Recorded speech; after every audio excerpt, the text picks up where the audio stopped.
The maintenance bay echoed with the sound of Kai's wrench hitting the floor. Again. His hands shook as he picked it up, wiping the sweat from his palms on his already stained jumpsuit. 16 months he'd been working on this forgotten section of Station Omega-7, and he'd never seen another soul down here. The upper levels buzzed with activity from the Galactic Coalition forces, but here in the deep maintenance tunnels, it was just him and the humming machinery. Kai preferred it that way. Up there, among the other species, he felt like an insect under a microscope. Humans were still the newcomers, still proving themselves worthy of inclusion in the coalition. Down here, he could work in peace, keeping the station's life support systems running without anyone judging his small stature or quiet nature. The ventilation shaft above his head suddenly rattled with a sound he'd never heard before. Not the usual mechanical noise, but something organic. Something breathing. Something big. He froze, wrench halfway to the coupling he'd been trying to loosen for the past hour. The breathing came again, deeper this time, followed by what sounded like a frustrated growl. Kai's heart hammered against his ribs. In 16 months, nothing larger than a maintenance drone had ever come through these passages. The grate above him burst open. A figure dropped down with surprising grace, landing in a crouch just 3 feet away. Kai stumbled backward, his wrench clattering to the floor once more. The being before him was unlike anything he'd encountered in his 2 years with the Coalition. She stood nearly 7 feet tall, her skin a deep emerald green that seemed to shimmer under the harsh fluorescent lights. What looked like scales ran along her arms and the sides of her neck, catching the light like precious gems. Her hair was silver white, braided with small metal ornaments that chimed softly when she moved. But it was her eyes that made Kai's breath catch, golden with vertical pupils that fixed on him with startling intensity. "Human," she said, her voice carrying a strange accent he couldn't place. "You are the one who maintains this sector." It wasn't a question. Kai nodded slowly, not trusting his voice to work properly. He'd read about the various species in the Coalition, but he'd never heard of anything matching her description. The scales, the height, the predatory grace. She looked like something from the old Earth legends his grandmother used to tell him. She looked like a dragon. "I am Jara," she said, straightening to her full height. "I have been observing your work." Observing? Kai finally found his voice, though it came out as barely more than a whisper. "For 3 weeks now. You are efficient. You do not waste time with idle conversation like the others of your species. You simply do what needs to be done." Kai felt heat rise in his cheeks. Someone had been watching him work for weeks, and he'd never noticed. His situational awareness had always been poor, another reason he preferred working alone. "I didn't know anyone else came down here," he managed. "They do not. This sector has been abandoned for standard military personnel since the station's construction. Too narrow for most species, too isolated for those who require constant social interaction." Her golden eyes studied him with what might have been approval. "But you are different." "Different how?" "You do not flee when faced with the unknown. Most humans would have run by now." Kai glanced toward the corridor that led back to the main station levels. The thought had crossed his mind, but something kept his feet planted. Maybe it was curiosity. Maybe it was the fact that despite her intimidating appearance, she hadn't actually threatened him. "Are you Coalition?" he asked. Something flickered across her face. Pain, perhaps, or anger. "I was." "Was? That is not your concern, human." The sharpness in her voice made him step back, but she seemed to notice his reaction, and her expression softened slightly. "You may call me Jara. What do they call you?" Kai Nakamura." Kai." She tested the name, her accent giving it an exotic flavor. "You will continue your work here?" "It's my assignment. I'm scheduled for this sector for another 6 months." "Good." She moved toward one of the larger ventilation shafts with fluid grace. "We will not interfere with each other." "Wait," Kai called out, surprising himself with his boldness. "Where are you going? Where have you been staying?" She paused at the shaft opening, looking back at him.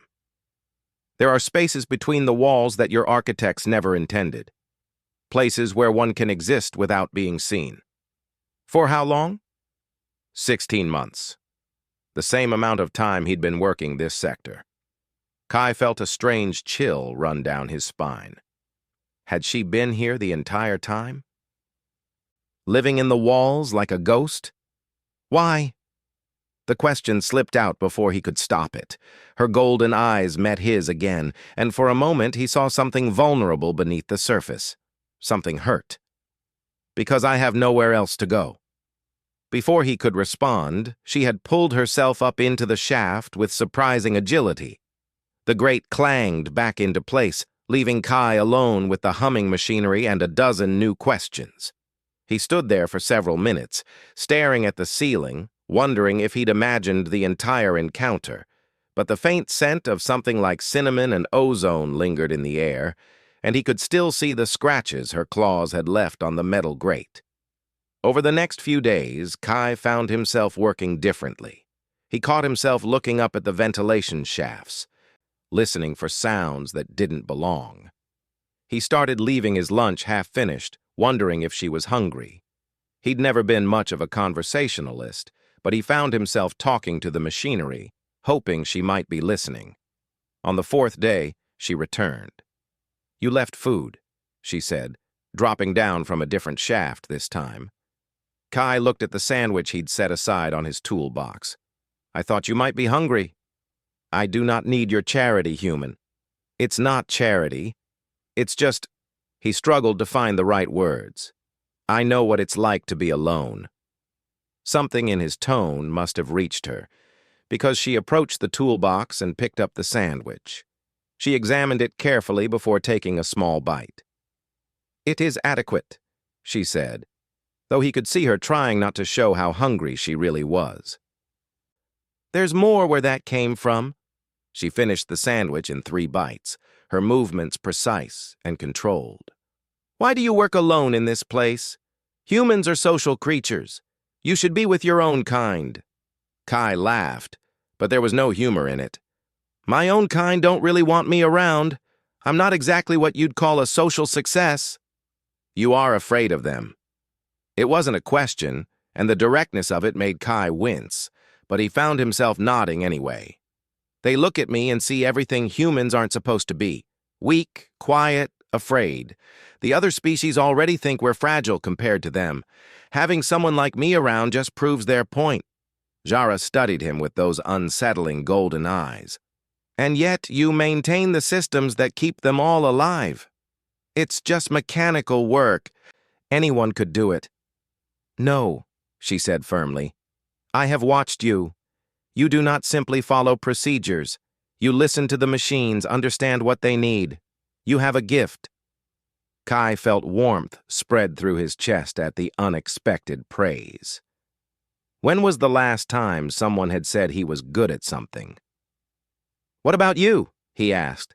"Why are you hiding down here instead of up there with the coalition forces?" The warmth in her expression vanished, replaced by something cold and distant. "Because they decided I was no longer useful." "What does that mean?" She was quiet for so long that Kai thought she wouldn't answer. When she finally spoke, her voice was barely above a whisper. "I was a communications specialist. My species, the Drakari. We have natural abilities that made us valuable for long-range telepathic communication between ships.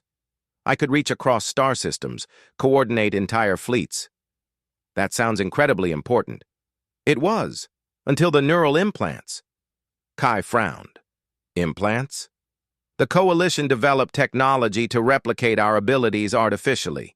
Implants that could be used by any species, not just Drakari.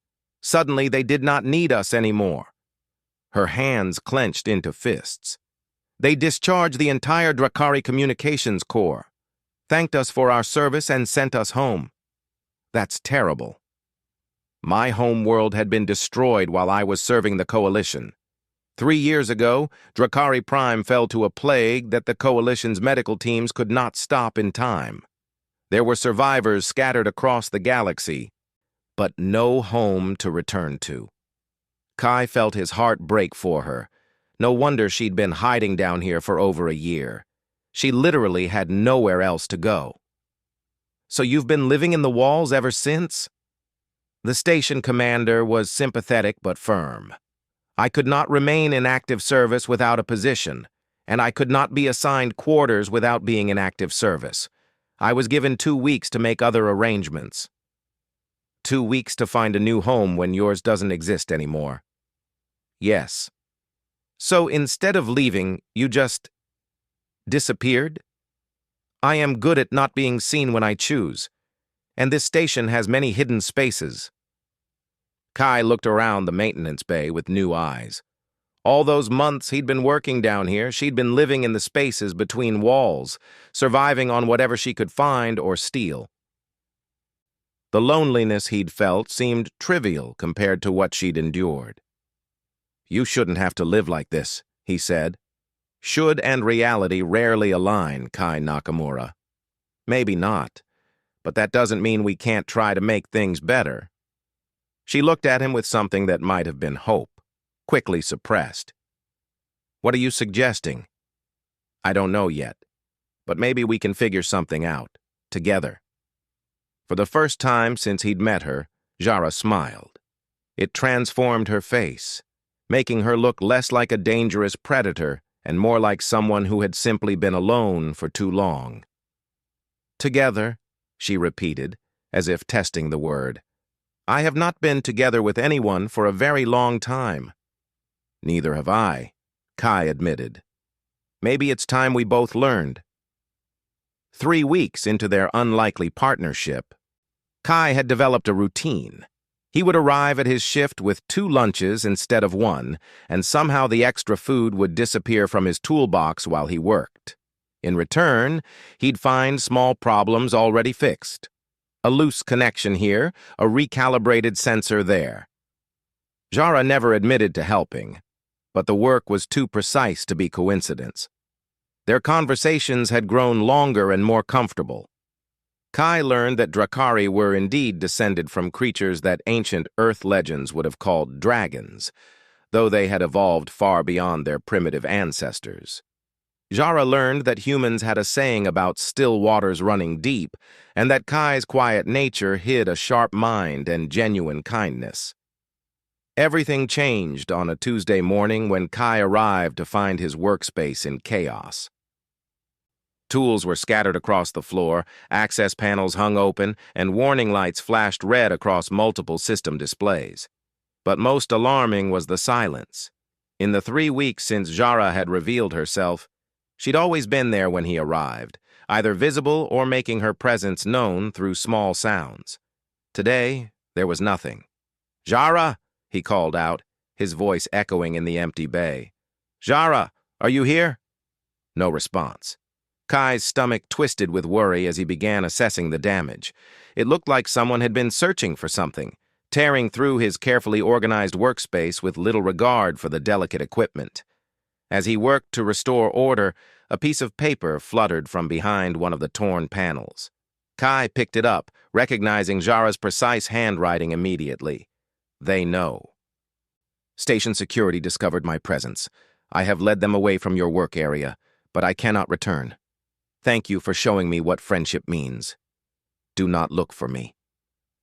Zed." Kai's hands trembled as he read the note again. Security had found her. After 16 months of successful hiding, something had gone wrong. And now she was gone, vanishing back into the station's hidden spaces where even he couldn't follow. The next few days passed in a haze of routine maintenance and growing worry. Kai threw himself into his work, but his heart wasn't in it. Every sound in the ventilation system made him look up hopefully, only to be disappointed by the ordinary hum of air recyclers and power conduits. It was on the 5th day that Chief Security Officer Vex found him. Kai was elbow-deep in a plasma conduit when the heavy footsteps echoed in the corridor. He looked up to see a massive Thraxian approaching, 8 feet tall, covered in bony plates, with small red eyes that missed nothing. "Human Nakamura," Vex's voice rumbled like grinding stone. "You will accompany me." It wasn't a request. Kai wiped his hands on his jumpsuit and followed the imposing security chief through corridors he'd never seen before, deeper into the station's administrative levels. They stopped at an interrogation room that looked like it had been designed to intimidate. "Sit," Vex commanded, settling his bulk across the table. "We need to discuss your relationship with the unauthorized individual who has been living in this station's maintenance areas." Kai's throat went dry. "I don't know what you mean." "Do not lie to me, human. We have surveillance footage of you leaving food in your work area, food that disappeared when you were not present. We have audio recordings of you speaking to someone who was not visible on our sensors." Kai's mind raced. If they had evidence, why were they asking him questions? Unless they didn't know everything. "Maybe I was just talking to myself," he said. "Some people do that when they work alone." Vex leaned forward, his red eyes boring into Kai's. "Some people do not leave food for imaginary companions." "Where is she?" "I don't know." "When did you last see her?" "I don't know what you're talking about." "Human," Vex's voice dropped to a growl. "You are protecting someone who has been stealing from this station for over a year. Someone who has accessed restricted areas and compromised security. If you continue to obstruct this investigation, you will be charged as an accessory." Fear shot through Kai's chest, but underneath it was something stronger. Anger. They were talking about Jara like she was a common criminal, when all she'd done was try to survive after the Coalition had abandoned her. "Even if I knew someone like that," Kai said carefully, "I'd want to know what you planned to do with them before I said anything." "That is not your concern." "It is if you're asking for my help." Vex studied him with those alien red eyes. "You surprise me, human. Most of your species become quite compliant when faced with authority. Maybe you haven't been asking the right humans." Something that might have been amusement flickered across the Thraxian's plated features. "Very well. The individual in question will be processed according to standard protocols. She will be detained pending a hearing regarding her unauthorized presence, theft of station resources, and potential security violations." "And then?" "If found guilty, she will be transported to the nearest penal colony." "What if she's not guilty?" "She has been living illegally on a Coalition military station for 16 months. Guilt is not in question." Kai felt his heart sink. A penal colony meant a lifetime of hard labor on some distant world, for someone whose only crime was having nowhere else to go. "There has to be another way," he said. "There is not. Unless—" Vex paused, studying Kai with renewed interest. "There is one possibility. If a Coalition member in good standing were to sponsor her, she could be granted provisional status while her case is reviewed." "Sponsor her?" "Take full responsibility for her actions. Guarantee her behavior. Provide housing and support." Vex's expression grew stern. "It is not a decision to be made lightly. If she violates any station regulations or commits any crime, her sponsor would face the same penalties she would." Kai's mind whirled. Sponsor Jara? Take responsibility for someone he'd known for less than a month? It was crazy. It was dangerous. It could destroy his career, his life, everything he'd worked for. "How long do I have to decide?" "We will locate her within 24 hours. If no sponsor comes forward by then, she will be transferred to detention pending transport." 24 hours. Kai nodded slowly, trying to keep his expression neutral. "I understand." "You may return to your duties. Do not leave the station without permission." The walk back to his quarters felt like the longest journey of his life. Kai's small room seemed even tinier than usual as he sat on his narrow bunk, staring at the wall and trying to think clearly. Sponsoring Jara would change everything. He'd have to find her proper quarters, make sure she followed every rule, take responsibility for someone who was essentially a stranger.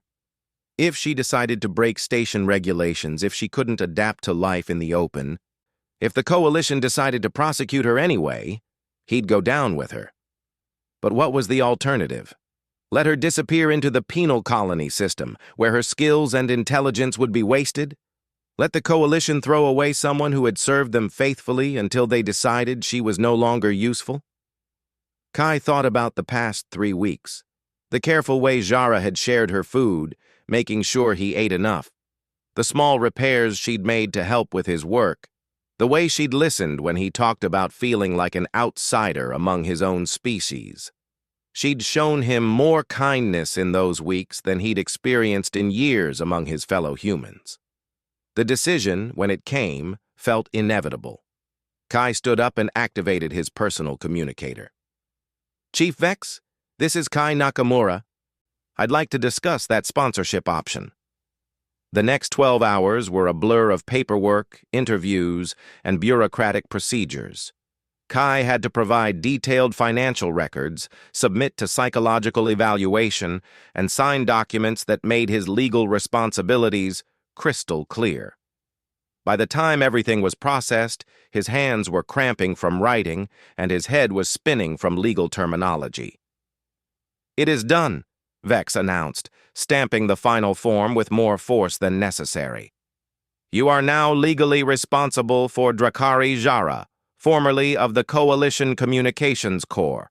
She will be released into your custody within the hour." "Where is she now?" "Detention Level C, holding Cell 7. You may collect her personally."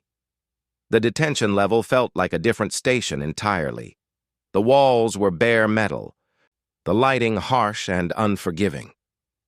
Kai found Cell 7 and peered through the small window. Jara sat on the narrow bench with her back straight, her silver hair hanging loose around her shoulders. She looked smaller than he remembered, diminished by the sterile surroundings. When she saw him, her golden eyes widened in surprise. "Kai, what are you doing here?" "Getting you out," he said as the door cycled open. "Come on." She stood slowly, suspicion and hope warring in her expression. "How?" "I sponsored you. You're my responsibility now."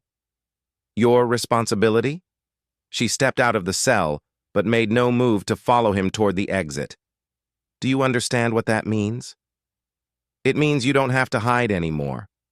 It means you can live like a person instead of a ghost." "And if I disappoint you? If I cannot adapt to your human ways? If I prove to be more trouble than you bargained for?" Kai met her golden eyes steadily. "Then we'll figure it out together, just like we have been." For a moment, Jara just stared at him. Then, to his amazement, her eyes filled with tears. "Why?" she whispered. "Why would you risk everything for someone you barely know?"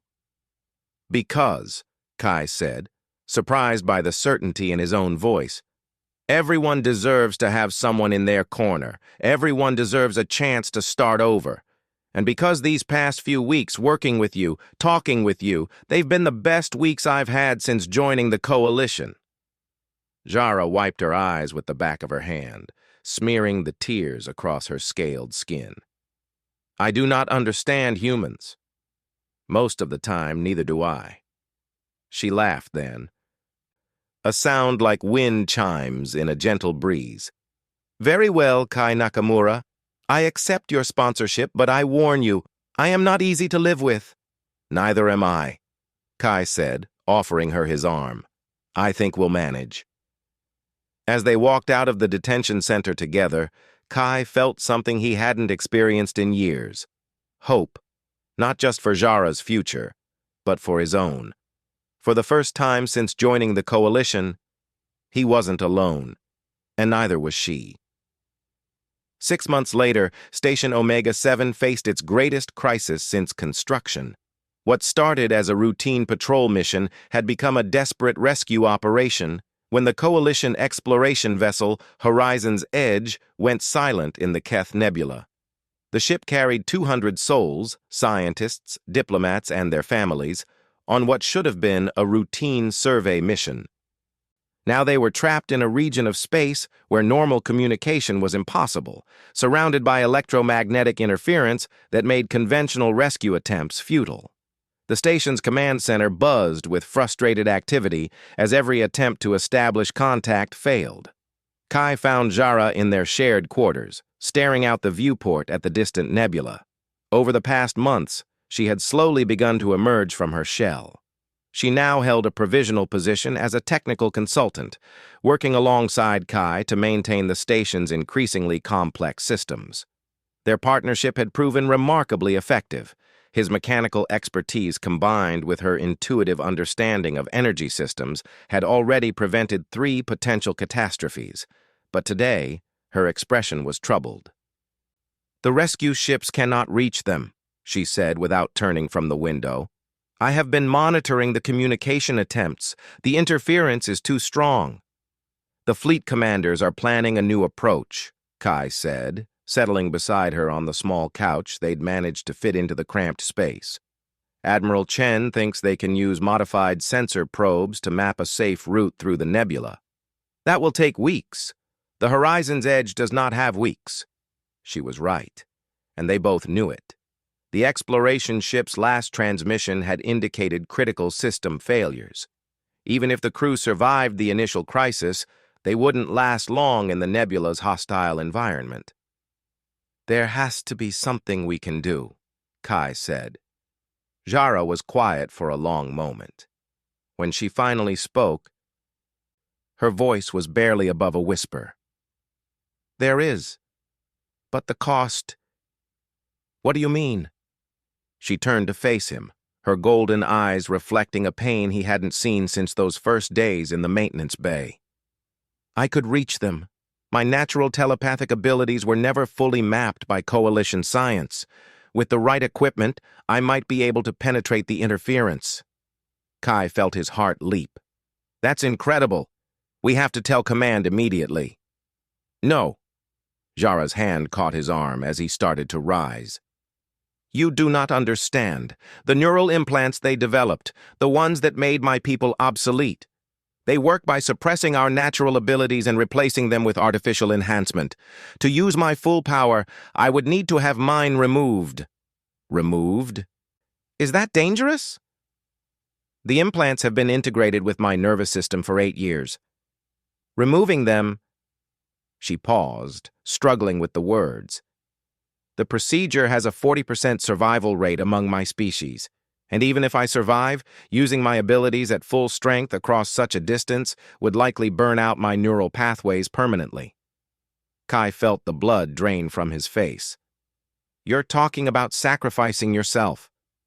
I am talking about saving 200 innocent lives. There has to be another way." "There is not." Jara's voice was calm, but he could see the tremor in her hands. "I have run the calculations a dozen times.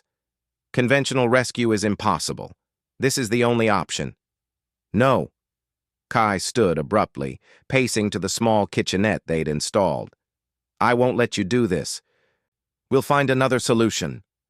"Kai, you are not listening." "I'm listening perfectly!" His voice rose to a shout, surprising both of them. Kai never shouted. "You're talking about dying, Jara. About leaving me here alone after I just got used to not being alone." The raw pain in his voice seemed to hit her like a physical blow. She rose and crossed to him, her hands gentle on his shoulders. "You would not be alone. You have found your place here, proven yourself valuable to the Coalition. You no longer need me to—" "This isn't about need," Kai interrupted. "This is about want, about choice. About the fact that these past 6 months have been the best of my life and I'm not ready to give that up." "And what about the 200 people on that ship?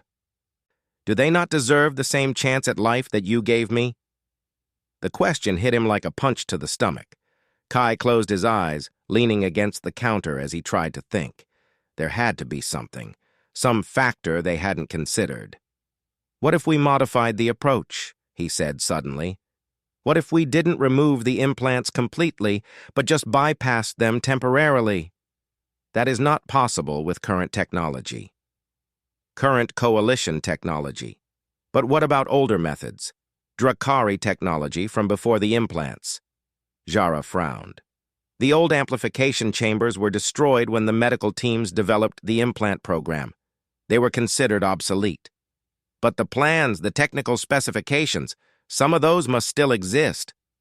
Perhaps, but building such a device would take months, and we would need materials that are not available on this station.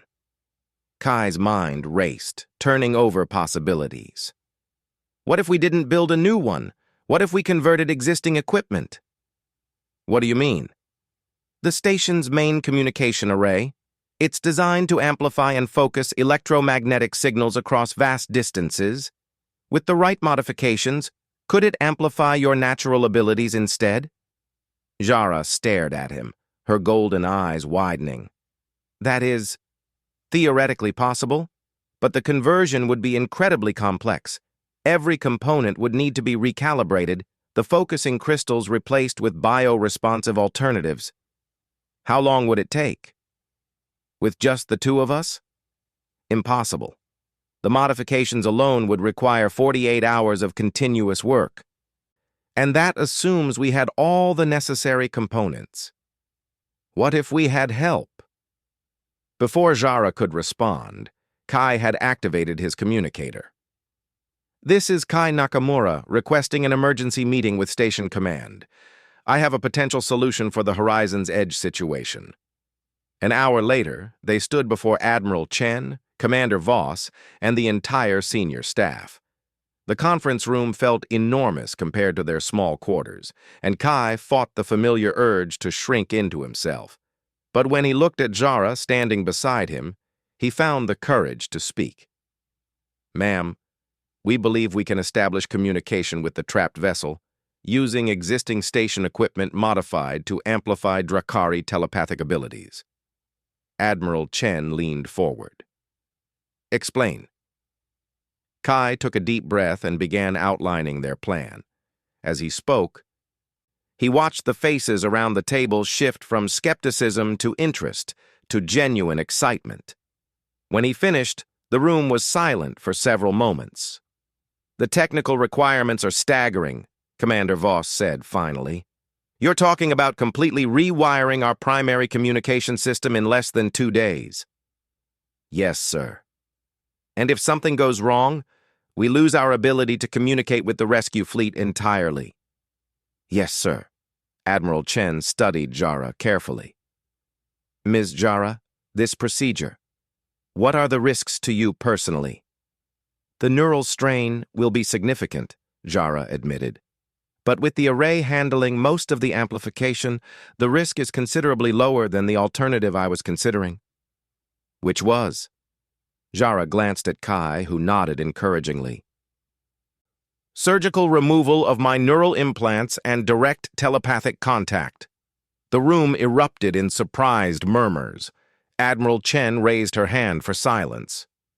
I see. And you believe this modification approach will be effective? I do, Admiral, but I cannot guarantee it will not cause permanent damage to my abilities. But you would survive? Almost certainly. Admiral Chen looked around the table. Opinions? It's our best option, Chief Engineer Torval spoke up. Maybe our only option, but we'll need every technical specialist on the station working around the clock. The risk to station communications is significant, Commander Voss added. If we fail, we're cut off from fleet command. And if we don't try, 200 people die, Admiral Chen said quietly. Ms. Jara, are you willing to attempt this? I am, Admiral. Mr. Nakamura, you'll oversee the modifications? Yes, ma'am. Very well. Admiral Chen stood. As of this moment, this station is on emergency protocols. Every available engineer, technician, and specialist is assigned to this project. Mr. Torval, coordinate with Mr. Nakamura on resource allocation. Commander Voss, prepare contingency communications with the fleet. We have 48 hours, people. Let's make them count. The next 2 days blurred together in a haze of cables, circuits, and determination. Kai found himself leading a team of 30 engineers, coordinating modifications that pushed both technology and physics to their limits. The station's communication array was torn apart and rebuilt, its focusing crystals replaced with bio-responsive alternatives jury-rigged from medical equipment. Jara worked tirelessly alongside the technical teams, her insights proving invaluable as they struggled to bridge the gap between Drakari biology and Coalition technology. More than once, Kai caught her swaying with exhaustion, but she refused to rest while people's lives hung in the balance. On the morning of the second day, with just hours remaining before the horizon's edge would be beyond any hope of rescue, they were ready. The modified array filled the station's main communication chamber, a sprawling amalgamation of original components and improvised additions. Bio-neural interfaces, originally designed for medical scanners, had been integrated into the focusing assembly. The entire structure hummed with barely contained energy. "All systems are green," Torval reported from the control console. "Neural interface is stable." Jara stood before the array's central nexus, neural interface cables connected to ports at the base of her skull that Kai hadn't even known existed. Her face was pale but determined. "Beginning telepathic probe," she announced, closing her eyes and placing her hands on the bio-responsive crystals. The array came alive with energy, lights cascading along its length in patterns that seemed almost organic. Kai held his breath as readings spiked across every monitor in the chamber. "Contact," Jara said, her voice strained but clear. "I can feel them. They are alive, but barely. Life support is failing." "Can you establish communication?" Admiral Chen asked. "Working on it." Sweat beaded on Jara's forehead as she struggled to maintain the connection across impossible distance. "Captain Morrison, can you hear me?" The speakers crackled with static, then suddenly cleared. "This is Captain Morrison of the Horizon's Edge. Who is this? How are you reaching us?" The communication chamber erupted in cheers. Kai felt tears streaming down his face as he watched Jara maintain the impossible connection through pure force of will. "This is Station Omega-7, Admiral Chen said, taking over the communication. "We're coordinating your rescue. Please report your status." What followed was the most efficient rescue operation in Coalition history. Using Jara's telepathic link, the rescue fleet was able to navigate directly to the trapped vessel, following precise coordinates that conventional sensors could never have provided. The Horizon's Edge was brought safely home with all hands accounted for, but the cost to Jara was severe. When the array powered down, she collapsed, her neural pathways overloaded by the strain of maintaining contact across such vast distance. Kai caught her as she fell, cradling her against his chest as medical teams rushed to assess the damage. She spent 3 days in the medical bay, drifting in and out of consciousness. When she finally woke, her first word was his name. "Kai, I'm here." He was sitting in the chair beside her bed, holding her hand. "How do you feel?" "Like I have been struck by lightning, but alive." She squeezed his fingers weakly. "Did we succeed?" "Everyone made it home safe. You saved them all." "We saved them," she corrected. "I could not have done this without you." The medical tests revealed what they'd feared. The neural strain had damaged her telepathic abilities permanently. She would never again possess the incredible range and power that had made the rescue possible. But she was alive, and she was healing. "No regrets?" Kai asked as they prepared to leave the medical bay. "None," Jara said firmly. "This is what my abilities were meant for, helping others, protecting life, not gathering intelligence or coordinating military strikes." What will you do now? The same thing I have been doing. Working beside you, maintaining this station, being part of something larger than myself. She smiled, and he was amazed by how much warmth that expression contained. I have found my purpose again, Kai, and I have found family. 3 months later, Kai stood before another promotion board, but this time he wasn't alone. Jara stood beside him as Admiral Chen read their new assignments. Chief Engineer Nakamura and Senior Technical Specialist Jara, you are hereby assigned to head the Coalition's new Emergency Response Division.